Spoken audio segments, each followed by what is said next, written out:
3D studio faceless YouTube channel के लिए कितना इम्पोर्टेंट है वो तो मुझे बताने की जरूरत नहीं है। क्यों, सही कहा ना। तुम्हें क्या लगता है ये 3D स्टूडियो फोन से ही बनाया गया है? वेल, इसका सही आंसर है यस, ये फोन से ही बनाया गया है, वो भी सिर्फ कैपकट एंड पिक्सल लैब की मदद से। तुम्हें भी सीखना है? चलो आ जाओ, सिखाता हूँ। वीडियो स्टार्ट करने से पहले मैं तुम्हें बता दूं कि जितने भी मटेरियल्स मैं इस वीडियो में यूज करने वाला हूँ उन सभी का ड्राइव लिंक मैं डिस्क्रिप्शन में दे दिया हूँ, तो वीडियो खत्म होने के बाद जाके डाउनलोड कर लेना।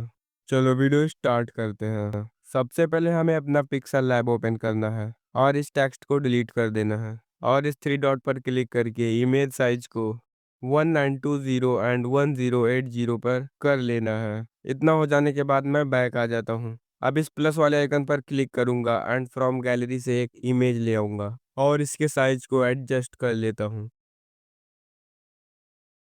अब यहाँ पर जाकर इसको कॉपी कर लेता हूँ।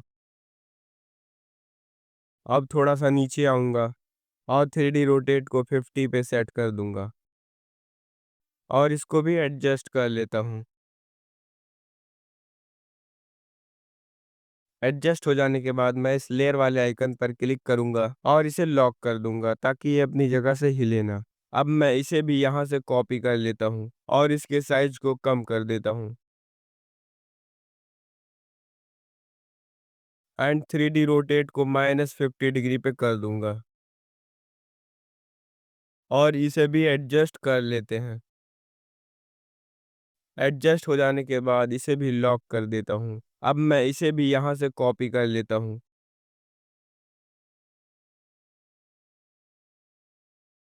और इसके रोटेट को रीसेट करके एक्स एक्सिस की वैल्यू को कुछ 101 पे कर देता हूँ और इसको भी एडजस्ट कर लेता हूँ।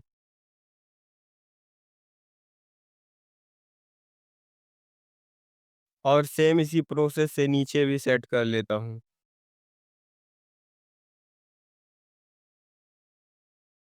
और अब इन सबको भी लॉक कर देते हैं। अब हमें एक और पीएनजी की ज़रूरत है। मैं फिर से इस प्लस वाले आइकन पर क्लिक करके फ्रॉम गैलरी से एक पीएनजी ले आता हूँ और इसके साइज को भी एडजस्ट कर लेता हूँ। इसको थोड़ा सा रियलिस्टिक लुक देने के लिए मैं शैडो को ऑन कर लेता हूँ। ब्लर रेडियस को 9, एक्स को 4 एंड वाई को 6 कर लेता हूँ।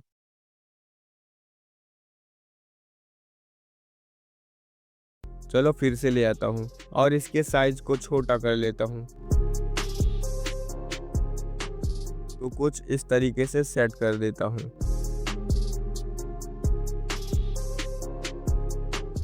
पोजीशन तो सेट हो गया है। अब हम नीचे आएंगे और शैडो को ऑन करके ब्लर रेडियस को 8, एक्स की वैल्यू को 3 और वाई की वैल्यू को 7 कर देता हूँ। फिर हम बैक आ जाते हैं। हम एक पीएनजी और ले आते हैं और इसे भी सेम प्रोसेस से सेट कर देंगे जैसा वीडियो में दिखाई दे रहा है।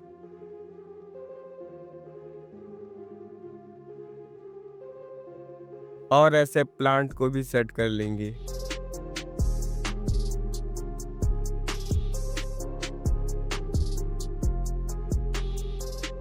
और इसको कॉपी करके इसे भी एडजस्ट कर देंगे।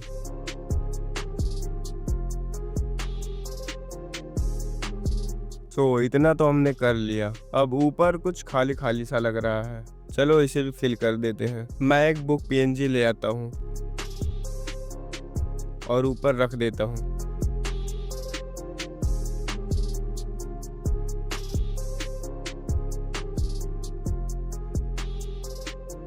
अब स्टूडियो का फील देने के लिए मैं एक सिल्वर प्ले बटन की पीएनजी ले आता हूँ और इसके साइज को छोटा करके नीचे जाऊंगा और स्ट्रोक को ऑन कर दूंगा एंड इसको 1 पर सेट कर देता हूँ। फिर बैक आके 3D शेप में जाऊंगा और इसे कुछ 2 पे कर देता हूँ और डार्कन को 0 पे कर देता हूँ एंड एक्सट्रूड स्ट्रोक को ऑन कर देता हूँ एंड लाइट एंगल को 183 पे सेट कर दूंगा। फिर यहाँ से बैक आ जाता हूँ और 3D रोटेट पर जाऊंगा। वाई एक्सिस की वैल्यू को 121 पर सेट कर देता हूँ। अब इसे भी प्रोफेशनल लुक देने के लिए मैं शैडो को ऑन कर देता हूँ और तुम मेरी सेटिंग को कॉपी कर सकते हो। सो यहाँ तक तो हमारा काम हो गया है। अब मैं एक और पीएनजी ले आता हूँ और इसके साइज को भी सेट कर लेता हूँ।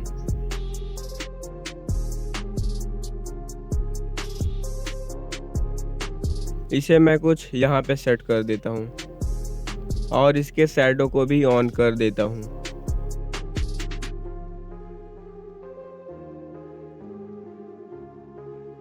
सो हमारे स्टूडियो का बैकग्राउंड तो बन गया है। अब हम इसे अल्ट्रा पे सेव कर लेंगे एंड पिक्सल लैब को रीस्टार्ट करेंगे और टेक्स्ट को डिलीट करके इमेज साइज को एडजस्ट कर लेता हूँ।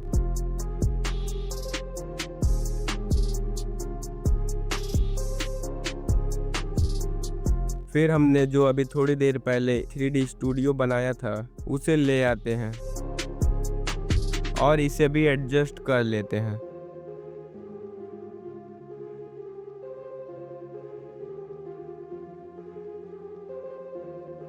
एंड इस लेयर वाले आइकन पर क्लिक करके इसे भी लॉक कर देता हूँ। अब मैं एक टेबल पीएनजी ले आता हूँ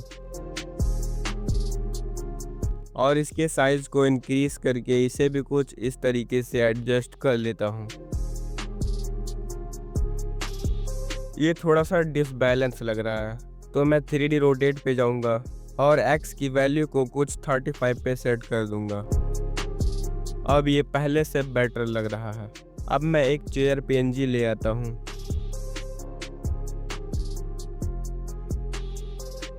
और इसके साइज को छोटा कर लेता हूँ। अब मैं अपने कैरेक्टर को भी ले आता हूँ और फिर इसको चेयर पे एडजस्ट कर लूँगा। अब इस लेयर वाले आइकन पर क्लिक करके यहाँ पे क्लिक करूँगा एंड इन दोनों को सेलेक्ट करके इस पर टैप कर दूँगा। अब ये दोनों एक साथ मूव करेंगे। सो अब मैं यहाँ पर टैप करूँगा और इससे पीछे भेज देंगे एंड फिर से इस पर क्लिक करूँगा और इसे हाइड कर दूँगा और रिलेटिव पोजीशन में जाऊँगा एंड इस पर टैप कर दूँगा। अब ये बिल्कुल सेंटर में आ जाएगा। अब मैं पोजीशन में जाऊँगा और इसको थोड़ा सा नीचे कर लूँगा और इसके साइज को भी थोड़ा सा इंक्रीज कर लूँगा एंड फिर से यहाँ पर क्लिक करूँगा एंड इसे डिलीट करके बैकग्राउंड को ट्रांसपेरेंट पे करके अल्ट्रा पे सेव कर लेता हूँ।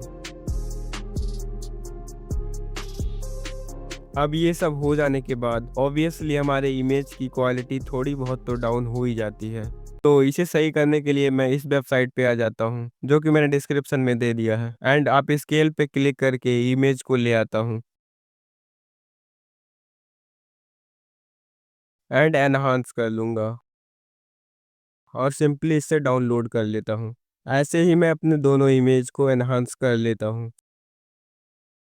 अब हम चलते हैं अपने लाइट मोशन में। चिंता मत करो, तुम इसे अपने किसी भी सॉफ्टवेयर में कर सकते हो, फिर वो चाहे कैपकट हो या वीएन हो या काइन मास्टर, आप किसी में भी कर सकते हो। मैं लाइट मोशन में करूंगा क्योंकि इससे थोड़ी स्मूथनेस वाली फील आती है। और अगर तुम्हें लाइट मोशन को सीखना है तो मैंने उसके ऊपर भी एक डेडिकेटेड वीडियो बना दी है, डिस्क्रिप्शन में है, जाके देख लेना। मैंने लाइट मोशन ओपन कर लिया है। अब मैं इस प्लस वाले आइकन पर क्लिक करूंगा और यहाँ से अपने 3D स्टूडियो का बैकग्राउंड ले आता हूँ एंड मूव एंड ट्रांसफॉर्म में जाऊंगा और यहाँ से इसको स्केल कर लूंगा। अब बैक आ जाता हूँ और अपने कैरेक्टर को ले आता हूँ एंड फिर से मूव एंड ट्रांसफॉर्म में जाऊंगा और इसे भी कुछ इतना स्केल कर दूंगा और इसे थोड़ा सा नीचे भी कर लूंगा। अब मैं इसके टाइमलाइन को थोड़ा सा बढ़ा लेता हूँ एंड यहाँ पर थोड़ी देर होल्ड करूंगा एंड इस वाले आइकन पर क्लिक करके इसे ग्रुप बना लूंगा। अब ये दोनों एक साथ मूव करेंगे। अब मैं एक माउथ ग्रीन स्क्रीन ले आता हूँ।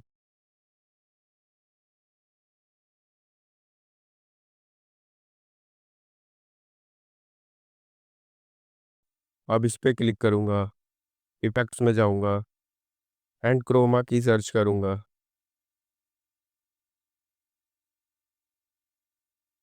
और इसे स्टैंडर्ड सेटिंग में ओपन कर लूंगा। एंड इसे तुम मेरी तरह कॉपी कर सकते हो।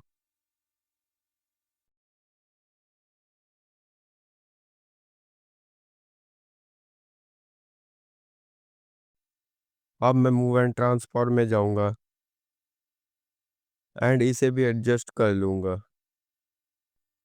एडजस्ट हो जाने के बाद इसे भी ग्रुप कर लूंगा।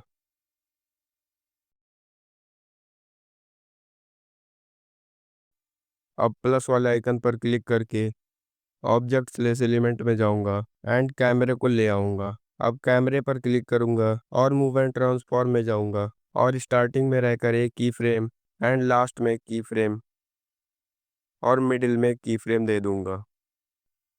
अब इस वाले की फ्रेम पर रहकर इसको थोड़ा सा ऊपर कर दूंगा एंड आगे वाले की फ्रेम में जाऊंगा और इसे थोड़ा सा जूम कर दूंगा। अब लास्ट वाले की फ्रेम पे जाऊंगा, इसे कुछ ऊपर करके थोड़ा सा जूम कर दूंगा एंड इन सब के बीच में एक एक ग्राफ भी दे देता हूँ और अब इसे सेव कर लूंगा। सो यही था 3D स्टूडियो बनाने का तरीका। और अगर वीडियो अच्छी लगी हो तो वीडियो को लाइक, चैनल को सब्सक्राइब कर देना। चलो फिर चलते हैं, मिलेंगे किसी नेक्स्ट वीडियो में नए टॉपिक के साथ। तब तक के लिए बाय बाय।